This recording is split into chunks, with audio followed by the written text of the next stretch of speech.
அருகே உப்பு ஏற்றி வந்த லாரி தீப்பிடித்து பரபரப்பு. தூத்துக்குடியிலிருந்து ஆந்திர மாநிலம் விசாகப்பட்டினத்திற்கு உப்பு ஏற்றி சென்ற லாரி கும்மிடிப்பூண்டி அருகே தீ பற்றிய சம்பவம் பெரும் பரபரப்பை ஏற்படுத்தியுள்ளது. தூத்துக்குடியிலிருந்து லாரி ஒன்றில் உப்பு மூட்டைகளை ஏற்றிக்கொண்டு ஆந்திர மாநிலம் விசாகப்பட்டினத்திற்கு லாரி ஒன்று சென்று கொண்டிருந்தது. இந்த லாரியை ஆந்திர மாநிலம் ராஜமுந்திரியை சேர்ந்த ராமு என்பவர் ஓட்டி வந்த நிலையில் லாரியில் கிளீனராக லட்சுமண் என்பவர் உடனிருந்தார்.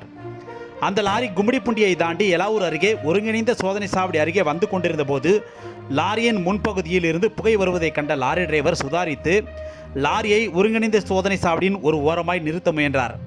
அதற்குள் லாரியில் தீப்பற்றியதால் லாரி டிரைவர் ராமுவும் கிளீனர் லட்சுமணும் லாரியிலிருந்து கீழே குதித்தனர். இதில் லாரி டிரைவருக்கு லேசான காயமும் கிளீனருக்கு காலில் எலும்பு முறிவும் ஏற்பட்டது. இந்த நிலையில் லாரியில் பற்றிய தீ வேகமாக பரவியதால் இது குறித்து தகவல் அறிந்து கும்மிடிப்பூண்டி சிப்காட் தீயணைப்புத் துறையினர் சம்பவ இடம் விரைந்து லாரியில் பற்றிய தீயை அணைத்தனர். அதற்குள் லாரியின் முன்பகுதி முழுவதுமாக எரிந்தது.